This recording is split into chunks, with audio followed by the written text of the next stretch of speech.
Assalamualaikum warahmatullahi wabarakatuh. Para mahasiswa sekalian, pada kesempatan ini kita akan membahas mengenai putusan Mahkamah Konstitusi tentang jaminan fidusia.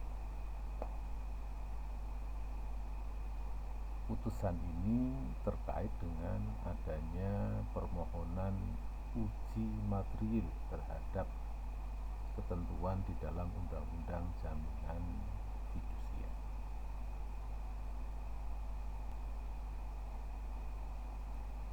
Ada beberapa putusan terkait dengan jaminan fidusia. Yang pertama adalah putusan MK nomor 18 PUU 17 Romawi 2019 dan putusan MK nomor 2 PUU 19 Romawi 2021 yang menjadi inti persoalan adalah mengenai implementasi pasal 15 ayat 2 dan ayat 3 Undang-Undang Jaminan Fidusia, yaitu terkait tentang jaminan eksekusi jaminan fidusia dan prakteknya.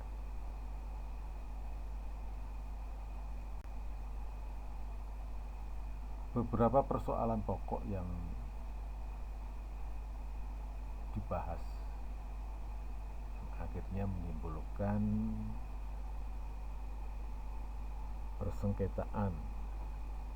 Yang pertama, yang menjadi isu hukum terkait dengan pelaksanaan pelaksanaan titel eksekutorial jaminan fidusia.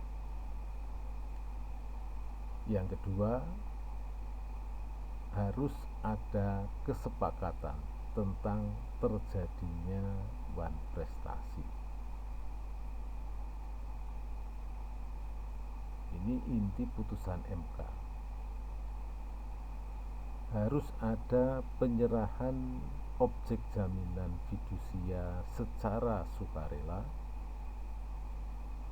Dan yang keempat, adanya larangan penarikan objek jaminan fidusia secara paksa.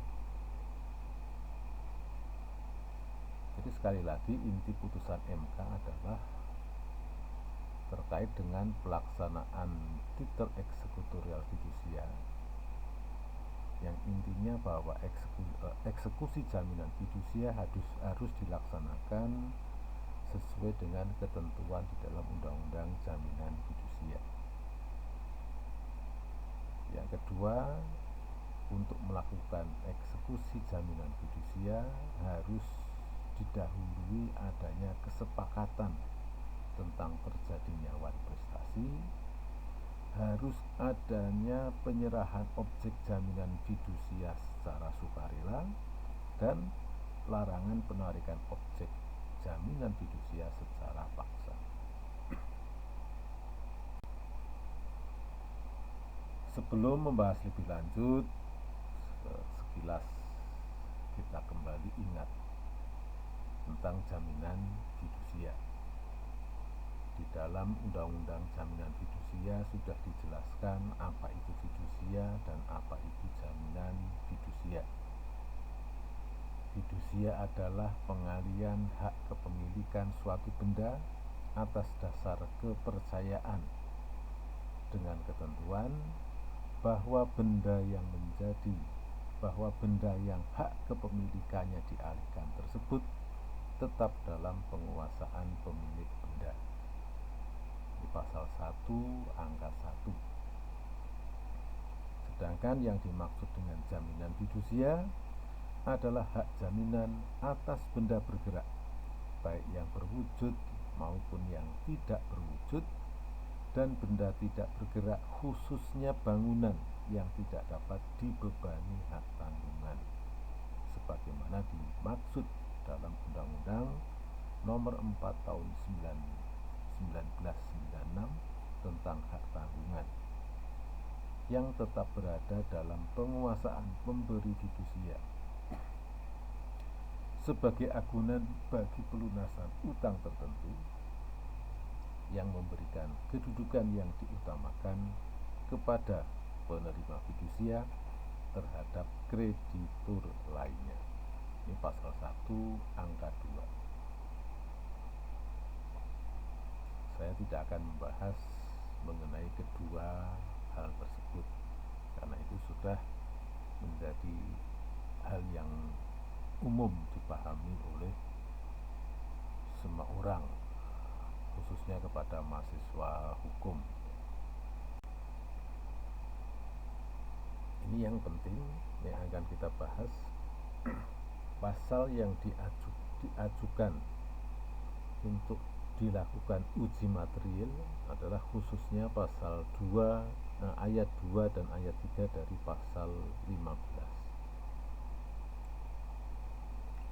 Saya cantumkan secara lengkap pasal 15. Dalam pasal 15 ayat 1 disebutkan, dalam sertifikat jaminan fidusia sebagaimana dimaksud dalam pasal 14 ayat 1 dicantumkan kata-kata demi keadilan berdasarkan ketuhanan yang Maha Esa. Dalam ayat 2, sertifikat jaminan fidusia sebagaimana dimaksud dalam ayat 1 mempunyai kekuatan eksekutorial yang sama dengan putusan pengadilan yang telah memperoleh kekuatan hukum tetap. Dalam ayat 3, apabila debitur cedera janji, penerima fidusia mempunyai hak untuk menjual benda yang menjadi objek jaminan fidusia atas kekuasaan sendiri.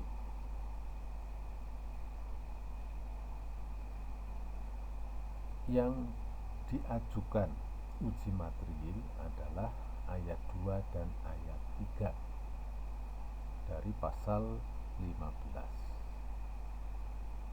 Menurut pihak yang mengajukan uji material terhadap pasal 15 ini menganggap bahwa ketentuan pasal tersebut inkonstitusional atau bertentangan dengan konstitusi dan melanggar hak asasi manusia.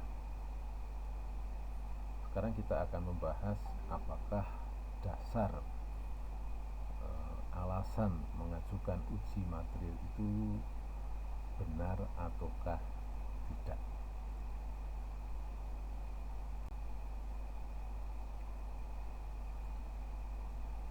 Sebelum membahas lebih lanjut, kita akan melihat aturan tentang eksekusi jaminan fidusia sebagaimana diatur dalam pasal 29 Undang-Undang Jaminan Fidusia. Dalam pasal 29 ayat 1 disebutkan, apabila debitur atau pemberi fidusia cedera janji, eksekusi terhadap benda yang menjadi objek jaminan fidusia dapat dilakukan dengan cara A. Pelaksanaan titel eksekutorial sebagaimana dimaksud dalam pasal 15 ayat 2 oleh penerima fidusia. B. Penjualan benda yang menjadi objek jaminan fidusia atas kekuasaan penerima fidusia sendiri melalui pelelangan umum serta mengambil pelunasan piutangnya dari hasil penjualan. C. Penjualan di bawah tangan yang dilakukan berdasarkan kesepakatan pemberi dan penerima fidusia, jika dengan cara demikian dapat diperoleh harga tertinggi yang menguntungkan para pihak. Dalam ayat 2 disebutkan pelaksanaan penjualan sebagaimana dimaksud dalam ayat 1 huruf C dilakukan setelah lewat waktu 1 bulan sejak diberitahukan secara tertulis oleh pemberi dan atau penerima fidusia kepada pihak-pihak yang berkepentingan pertandingan dan diumumkan sedikitnya dalam 2 surat kabar yang beredar di daerah yang bersangkutan. Dari pasal 29 ini dapat diketahui adanya 3 cara pelaksanaan eksekusi jaminan fidusia. Yang pertama didasarkan pada titel eksekutorial yang ada pada sertifikat jaminan fidusia. Jaminan fidusia yang didaftarkan pada kantor pendaftaran fidusia, maka kantor pendaftaran fidusia akan menerbitkan sertifikat jaminan fidusia. Sertifikat jaminan fidusia ini memuat irah-irah demi keadilan berdasarkan ketuhanan yang Maha Esa, sehingga mempunyai kekuatan eksekutorial. Artinya, sertifikat jaminan fidusia itu bisa dijadikan alat eksekusi. Namun demikian, pelaksanaan eksekusi jaminan fidusia berdasarkan titel eksekutorial ini dilakukan dengan meminta penetapan dari Ketua Pengadilan Negeri atau meminta fiat eksekusi dari Ketua Pengadilan Negeri. Yang kedua adalah pelaksanaan eksekusi atas kekuasaan sendiri dari penerima fidusia. Ini yang dikenal dengan parate eksekusi. Parate eksekusi ini hanya bisa dilakukan atas dasar perjanjian.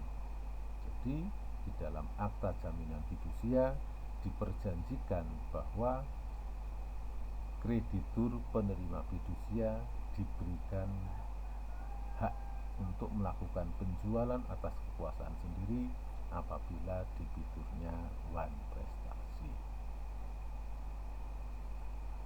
Namun demikian, pelaksanaan parate eksekusi ini harus dilakukan melalui pelelangan umum atau melalui kantor lelang. Jadi bukan dijual secara sendiri atau di bawah tangan. Yang ketiga adalah eksekusi secara di bawah tangan, tetapi dengan syarat atas dasar kesepakatan pemberi dan penerima fidusia. Inilah 3 macam cara eksekusi objek jaminan fidusia menurut Undang-Undang Jaminan Fidusia.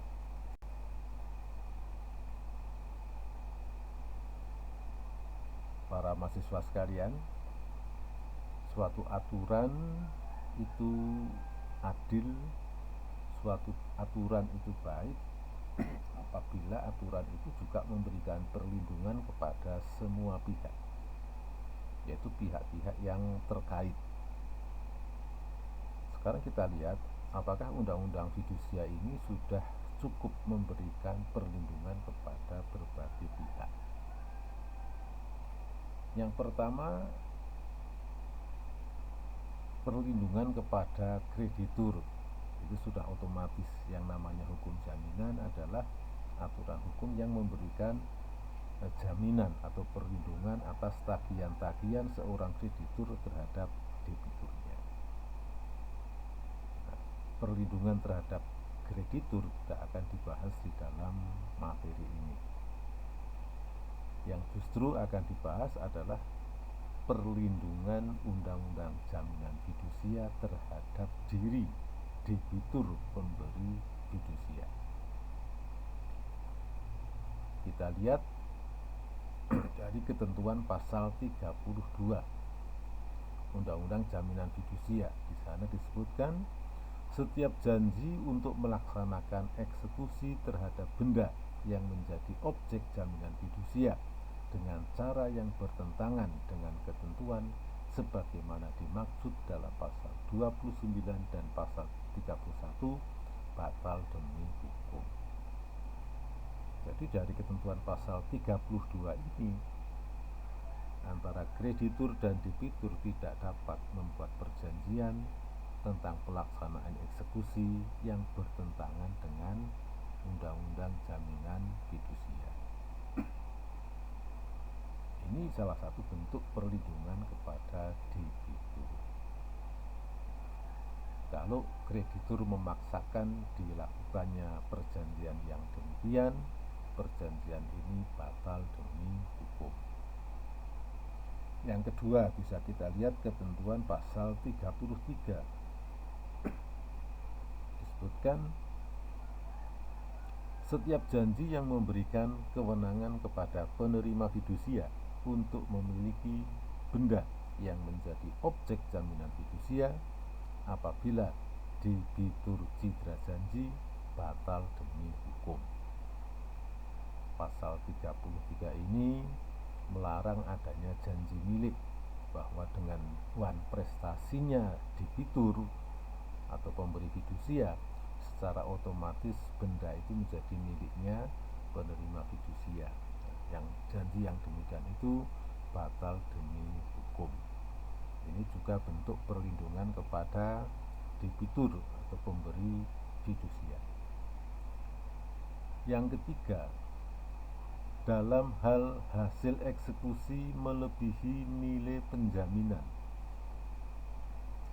penerima fidusia wajib mengembalikan kelebihan tersebut kepada pemberi fidusia. Pasal 34 ayat 1. Jadi kalau nilai hasil penjualan objek jaminan melebihi kewajiban utangnya, jadi masih ada sisa hutang, wajib dikembalikan kepada pemberi fidusia. Lalu dalam pasal 29 di sana diatur tentang pelaksanaan eksekusi jaminan fidusia. Dari keempat ketentuan pasal ini adalah pasal-pasal yang memberikan perlindungan kepada kepada debitur pemberi fidusia. Sekarang kita lihat apakah undang-undang jaminan fidusia juga memberikan perlindungan kepada pihak ketiga, khususnya pihak ketiga yang berkepentingan terhadap benda jaminan fidusia ataupun pihak ketiga pembeli yang menerima peralihan hak atas benda tersebut secara atau dengan itikat baik. Ada beberapa pasal. Pertama, pasal 11 ayat 1 yang menyebutkan benda yang dibebani dengan jaminan fidusia wajib didaftarkan. Benda yang menjadi objek jaminan fidusia wajib didaftarkan. Dalam rangka pembuatan jaminan fidusia wajib dipenuhi asas spesialitas, selain asas publisitas, dengan adanya pendaftaran jaminan fidusia.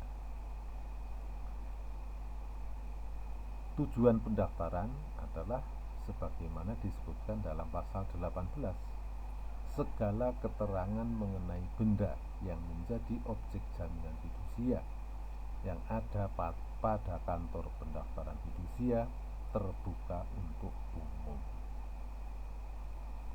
Jadi tujuan pendaftaran adalah agar adanya publisitas, ketentuan catatan tentang jaminan fidusia ini terbuka untuk umum. Pihak-pihak yang berkepentingan terhadap objek jaminan fidusia dapat mengetahui bahwa suatu benda sedang dijadikan jaminan fidusia. Ada lagi ketentuan dalam pasal 22, pembeli benda yang menjadi objek jaminan fidusia yang merupakan benda persediaan bebas dari tuntutan meskipun pembeli tersebut mengetahui tentang adanya jaminan fidusia itu, dengan ketentuan bahwa pembeli telah membayar lunas harga penjualan benda tersebut sesuai dengan harga pasar. Ini perlindungan kepada pihak ketiga. Sekarang kita bahas apakah benar bahwa undang-undang jaminan fidusia itu bersifat konstitusional misalnya ketentuan pasal 15 ayat 2 dan ayat 3.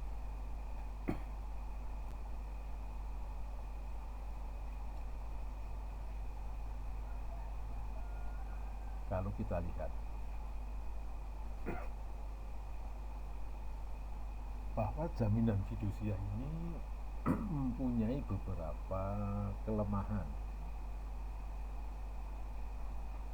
Yang pertama, objek jaminan atau benda yang menjadi objek jaminan fidusia berada dalam kekuasaan debitur, sehingga kreditur tidak menguasai objek fidusia, objek jaminan. Padahal objek jaminan fidusia pada umumnya adalah benda-benda bergerak. Sedangkan benda bergerak itu mudah untuk dipindah tangankan, mudah untuk dialihkan. Kelemahan lain, seringkali kurangnya kesadaran debitur untuk melaksanakan kewajiban prestasinya. Apa kewajiban seorang debitur? Dalam kaitannya dengan jaminan fidusia ada dua kewajiban, atau kewajiban perikatan. Yang pertama dalam perikatan pokok adalah membayar utang prestasi. Sedangkan dalam perikatan asesor adalah menyerahkan objek jaminan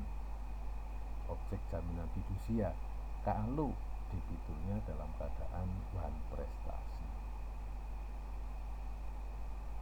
Yang jadi persoalan,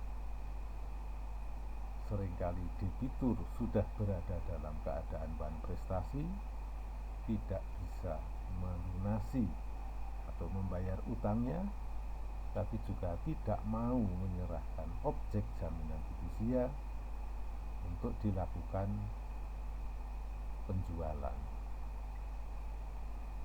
Nah, yang ketiga, kedudukan kreditur penerima fidusia sangat tergantung pada itikat baik dari debitur pemberi fidusia. Ini bukan debitur penerima fidusia, yang benar debitur pemberi fidusia. Inilah beberapa kelemahan jaminan fidusia.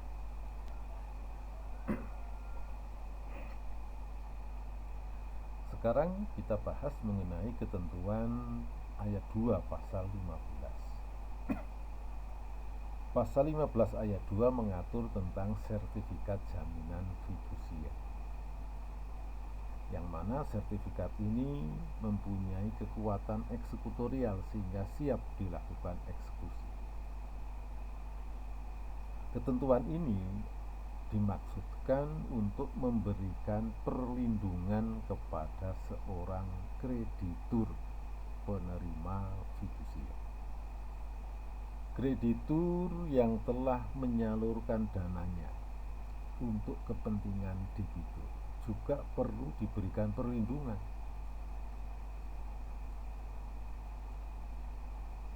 Apalagi debiturnya sudah memberikan jaminan.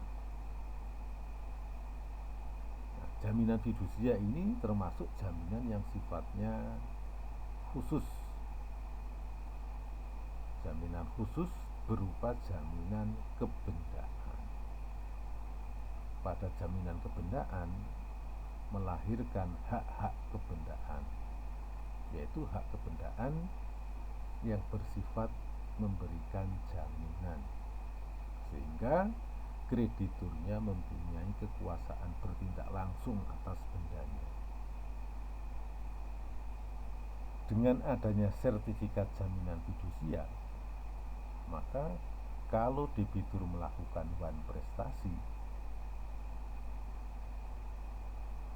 kreditur tidak perlu melakukan gugatan biasa ke pengadilan untuk menyatakan debitur dalam keadaan wan prestasi, lalu menuntut penyitaan dan seterusnya. karena prosesnya akan panjang. Dalam kegiatan bisnis, penyelesaian melalui gugatan pengadilan ini kurang tepat diukur dari segi waktu. Oleh karena itu, kreditur diberi kewenangan atau kekuasaan melakukan eksekusi tanpa melalui gugatan ke pengadilan. Pelaksanaan eksekusi berdasarkan titel eksekutorial dilakukan dengan meminta penetapan ketua pengadilan negeri atau fiat eksekusi dari ketua pengadilan negeri. Lalu berdasarkan akta jaminan fidusia dan penetapan ketua pengadilan, barulah dapat dilakukan eksekusi jaminan fidusia melalui kantor lelang. Sehingga dengan adanya sertifikat jaminan fidusia, kreditur mempunyai kemudahan untuk melakukan eksekusi tanpa terlebih dulu mengajukan gugatan ke pengadilan.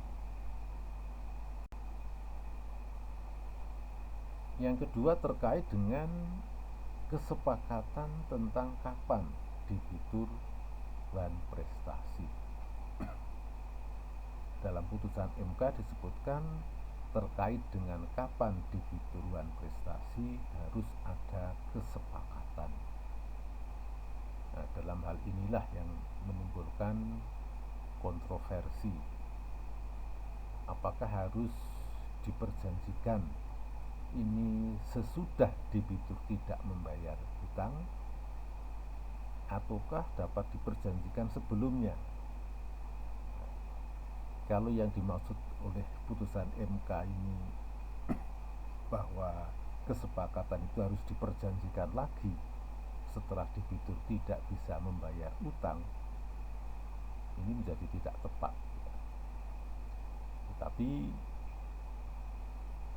kalau maknanya adalah dapat juga diperjanjikan pada waktu membuat perjanjian, maka putusan itu menjadi tepat. Karena terkait dengan kapan debitur berada dalam keadaan wan prestasi, ini sudah ada aturan hukumnya, yaitu di dalam pasal 1238 Kitab Undang-Undang Hukum Perdata. Secara lengkap disebutkan dalam pasal 1238, si berutang adalah lalai apabila ia dengan surat perintah atau dengan sebuah akta sejenis telah dinyatakan lalai, atau demi perikatannya sendiri ialah jika ini menetapkan bahwa si berutang harus dianggap lalai dengan lewatnya waktu yang ditentukan. Dari ketentuan pasal ini sudah dijelaskan kapan debitur berada dalam keadaan wan prestasi. Debitur yang tidak melaksanakan prestasi tidak otomatis menjadi wan prestasi. Ada syarat-syaratnya, ada unsur-unsurnya untuk menyatakan debitur berada dalam keadaan wan prestasi, yaitu yang pertama harus adanya prestasi yang buruk, ya, prestasi yang tidak sebagaimana mestinya. Dalam teori disebutkan prestasi yang buruk atau wan prestasi itu bisa karena tidak sama sekali tidak berprestasi yang keliru, tidak sebagaimana mestinya, dan terlambat berprestasi. Ini mengenai bentuk prestasi, bentuk-bentuk wan prestasi. Sekarang kapan debitur itu berada dalam keadaan wan prestasi? Berdasarkan pasal 1238, maka ada tiga ketentuan. Sudah jelas ada tiga ketentuan yang menyatakan kapan debitur dalam keadaan wan prestasi. Pertama, setelah dilakukan somasi atau peringatan, baik dengan surat perintah atau dengan akta sejenis, ya, debitur sudah disomasi tapi tetap tidak berprestasi. Maka dengan lewatnya setelah itu debitur berada dalam keadaan wan prestasi. Yang kedua, demi perikatannya sendiri. Demi perikatan sendiri ini dua kemungkinan. Dalam perjanjian yang dibuat dengan ketentuan waktu yang bersifat memutus atau verbal termin, maka dengan lewatnya waktu otomatis debitur berada dalam keadaan wan prestasi. Yang ketiga, berdasarkan sifat perikatannya.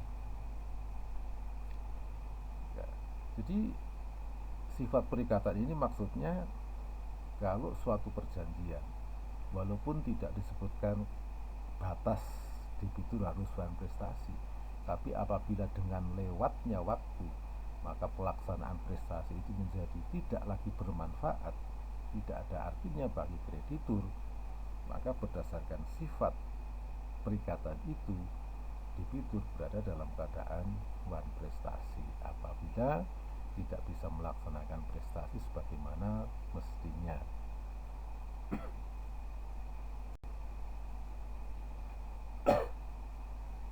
Yang ketiga terkait dengan penyerahan objek fidusia secara sukarela.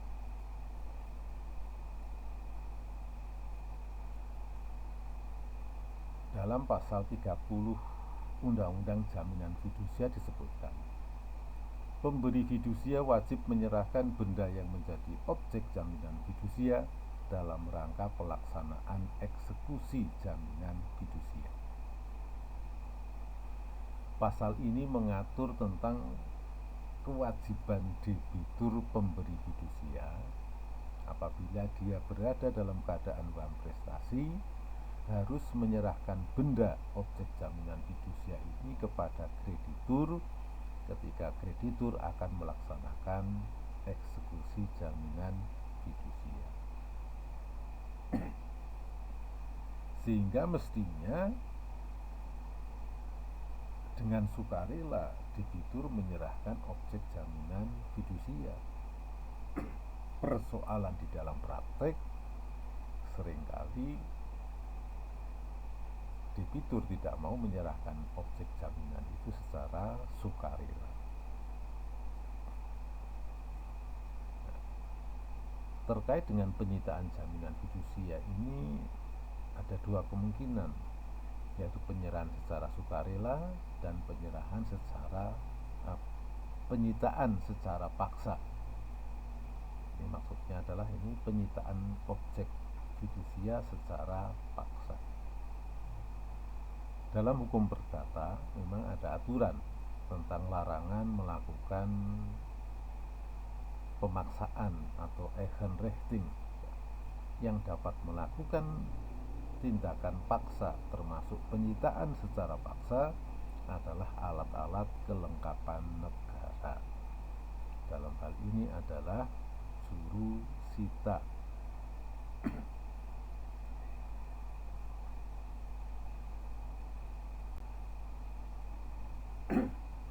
Nah, sekarang yang banyak muncul terjadi persoalan di dalam praktek. Yang pertama, bahwa debitur sudah berada dalam keadaan wan prestasi dan sudah dilakukan somasi. Akan tetapi debiturnya tetap tidak mau menyerahkan objek jaminan fidusia. Ini menjadi persoalan tersendiri. Yang kedua, juga dilakukannya penarikan objek jaminan fidusia secara paksa tanpa melalui juru sita, melainkan ditarik sendiri oleh kreditur atau orang-orangnya yang ditunjuk oleh kreditur. Inilah yang menjadi persoalan di praktek.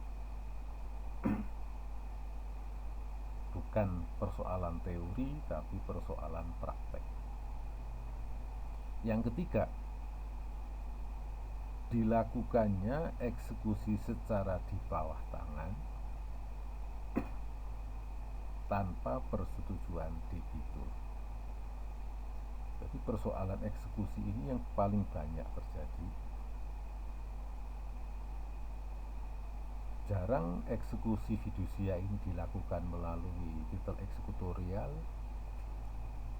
jarang pula dilakukan melalui kantor lelang, tapi pada umumnya dilakukan penjualan sendiri. Para kreditur menarik calon pembeli lalu dijual, transaksi di bawah tangan antara kreditur dengan calon pembeli. Inilah kesalahan-kesalahan di dalam praktek eksekusi jaminan fidusia. Penyitaannya dilakukan secara paksa oleh kreditur sendiri dan penjualannya dilakukan secara di bawah tangan tanpa persetujuan debitur. Jadi praktek eksekusi jaminan fidusia yang sering terjadi tidak melalui fiat eksekusi dari putusan pengadilan, tidak dilakukan pelelangan melalui kantor lelang, tetapi hanya dilakukan penjualan secara di bawah tangan. Dan itu pun pelaksanaan eksekusi secara di bawah tangan tidak sesuai dengan aturan yang ada di dalam Undang-Undang Jaminan Fidusia. Kesimpulan yang dapat kita ambil dari pembahasan di atas bahwa Undang-Undang Jaminan Fidusia telah memberikan perlindungan yang seimbang baik kepada kreditur penerima fidusia, kepada debitur pemberi fidusia, dan kepada pihak ketiga. Yang kedua, tidak adanya pertentangan antara Undang-Undang Jaminan Fidusia dengan konstitusi. Artinya, Undang-Undang Jaminan Fidusia tidak inkonstitusional. Yang ketiga, persoalan yang terjadi tentang fidusia hanyalah di dalam penerapannya, khususnya cara melakukan penyitaan dan cara melakukan eksekusi jaminan fidusia yang tidak sesuai dengan ketentuan yang diatur di dalam Undang-Undang Jaminan Fidusia. Dengan demikian, inti putusan Mahkamah Konstitusi atau MK terkait jaminan fidusia ini agar dalam pelaksanaan penyitaan dan eksekusi jaminan fidusia dilaksanakan sesuai dengan ketentuan dalam Undang-Undang Jaminan Fidusia. Jadi putusan MK ini tidak mengatakan bahwa Undang-Undang Jaminan Fidusia itu inkonstitusional. Yang dimaksud oleh MK adalah apabila pelaksanaan penyitaan dan penjualan itu tidak sesuai dengan Undang-Undang Jaminan Fidusia, inilah yang inkonstitusional. Demikian yang bisa kami sampaikan. Terima kasih, mudah-mudahan ada manfaatnya. Mohon maaf atas segala kekurangan dan kesalahan. Terima kasih. Assalamualaikum warahmatullahi wabarakatuh.